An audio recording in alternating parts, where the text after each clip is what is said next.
Bonjour à tous, je m'appelle Étienne, je suis de la communauté catholique de Neuilly et je dirige ici à la paroisse Saint-Pierre-Saint-Jacques un patronage pour les enfants. Et là ici derrière moi, ce sont justement les locaux de notre patronage. Bienvenue dans cette vidéo du marathon biblique. Tout d'abord, je vais vous commencer par lire mon extrait de la Sainte Bible, de l'Évangile selon Saint Jean, chapitre 3, du verset 1 à 21. Or, il y avait parmi les pharisiens un homme nommé Nicodème, un des notables juifs.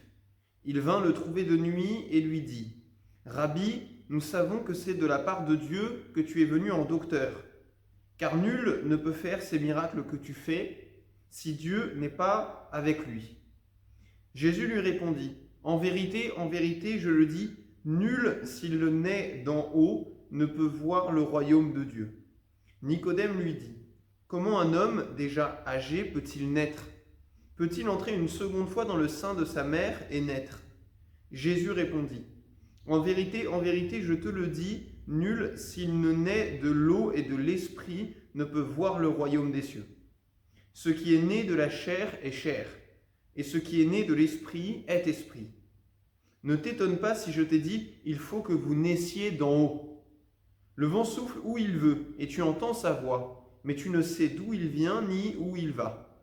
Ainsi en est-il de quiconque est né de l'esprit. » Nicodème lui dit : « Comment cela peut-il se faire ? » Jésus lui répondit : « Tu es le docteur d'Israël, et tu ne sais pas cela.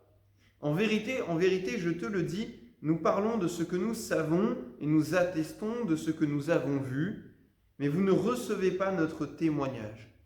Si vous n'avez pas cru quand je vous ai parlé des choses terrestres, comment croiriez-vous si je vous parle des choses célestes ? Et personne n'est monté au ciel si ce n'est celui qui est descendu du ciel, le Fils de l'homme. Et de même que Moïse a élevé le serpent dans le désert, ainsi faut-il que l'homme soit élevé, afin que quiconque croit ait en lui la vie éternelle. Car Dieu a tant aimé le monde qu'il lui a donné son Fils unique, afin que quiconque croit en lui ne périsse pas, mais qu'il ait la vie éternelle. En effet, Dieu n'a pas envoyé son Fils dans le monde pour juger le monde, mais afin que le monde soit sauvé par lui. Celui qui croit en lui n'est pas jugé. Celui qui ne croit pas est déjà jugé, parce qu'il n'a pas cru au nom du Fils unique de Dieu. Or, voici le jugement. La lumière est venue dans le monde, et les hommes ont préféré les ténèbres à la lumière, parce que leurs œuvres étaient mauvaises. Car quiconque fait le mal est la lumière, et ne vient pas à la lumière, de peur que ses œuvres ne soient manifestées pour ce qu'elles sont.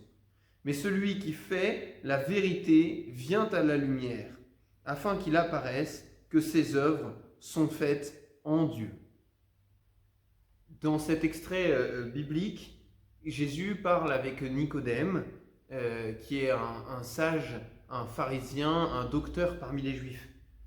Ce que j'aime dans ce que Jésus raconte à Nicodème, c'est l'importance de notre vie céleste et de notre origine céleste. Jésus nous rappelle ici, Jésus me rappelle que mon âme a été créée par Dieu, a été voulue par Dieu bien avant ma naissance.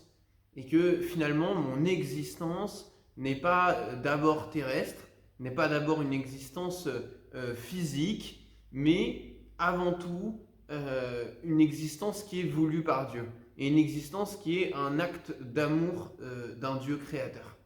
Et j'aime me rappeler cela et me rappeler que finalement les choses terrestres passent et que notre âme, notre être est fait pour quelque chose de plus grand, est fait pour quelque chose d'infiniment plus grand qui nous attend au ciel.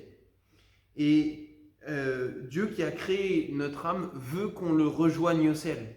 Et Jésus, dans cet extrait, dans ce dialogue avec Nicodème, et il le fait à d'autres moments dans l'Évangile, nous rappelle qu'il veut nous emmener au ciel avec lui, qu'il veut que l'on le rejoigne, qu'on vienne aussi auprès du Père. Et pour cela, Jésus et Dieu prend soin de nous et décide à chaque instant de prendre soin de notre âme. Une fois qu'il l'a créée, il ne nous a pas mis sur terre pour qu'on se débrouille tout seul, mais il continue à prendre soin de nous en permanence. Et finalement, l'acte qui montre le plus ce soin de Dieu pour chacun d'entre nous, c'est Dieu qui envoie son Fils sur terre pour nous sauver de nos péchés. Et c'est aussi ce que Jésus annonce déjà quand il dit voilà, que Dieu a envoyé son Fils unique pour le salut des péchés. Et Dieu est venu sur la croix, est venu sur terre mourir sur la croix pour nous sauver de nos péchés. On a pu vivre récemment la Semaine Sainte et le jour du Vendredi Saint, le jour où Jésus vit sa passion et crucifié. Et finalement, ce qu'on vit à ce moment-là, c'est quelque chose qui est à la fois un souvenir douloureux, qui est à la fois une vraie souffrance parce qu'on vit la passion avec le Christ au plus proche de lui, et en même temps quelque chose de glorieux. Et dans l'élévation de la croix, il y a quelque chose d'assez similaire à l'élévation de Jésus lors de la transfiguration, à l'élévation de Jésus lors de l'ascension. Et j'aime voir la croix comme quelque chose de glorieux. J'aime dans les locaux d'une paroisse, dans une maison, quand on peut rentrer et qu'on voit des crucifix, alors que pourtant c'est le signe justement de notre Seigneur Dieu crucifié, ou alors en France, dans toutes les belles régions de France, on peut voir des calvaires à la croisée des chemins. Eh bien, je prends un plaisir particulier à voir ça, parce que justement la croix, elle ne doit pas nous rappeler quelque chose de douloureux seulement, mais aussi quelque chose de glorieux. Parce que c'est par la croix que Jésus meurt et ressuscite, et c'est par la croix que Jésus nous sauve de nos péchés et qui nous invite à le rejoindre au ciel. Et déjà, dans ce qu'il annonce à Nicodème, il y a ce message de gloire et d'espérance dans le fait de savoir que Dieu a envoyé son Fils unique pour nous sauver de nos péchés. Et puis je voudrais vous partager une petite prière d'invocation à la Sainte Croix de Jésus-Christ, qui est une prière qui a été retrouvée dans le tombeau de Jésus-Christ en 802 et qui a été offerte par le pape à Charlemagne. Je vais vous lire un extrait. Dieu Tout-Puissant, qui avait souffert la mort à l'arbre patibulaire pour tous nos péchés, soyez avec moi. Sainte Croix de Jésus-Christ, ayez pitié de moi. Sainte Croix de Jésus-Christ, soyez mon espoir. Sainte Croix de Jésus-Christ, versez en moi tout bien. Sainte Croix de Jésus-Christ, détournez de moi tout mal. Sainte Croix de Jésus-Christ, faites que je parvienne au chemin du salut. Amen. Merci pour votre écoute et bon marathon biblique.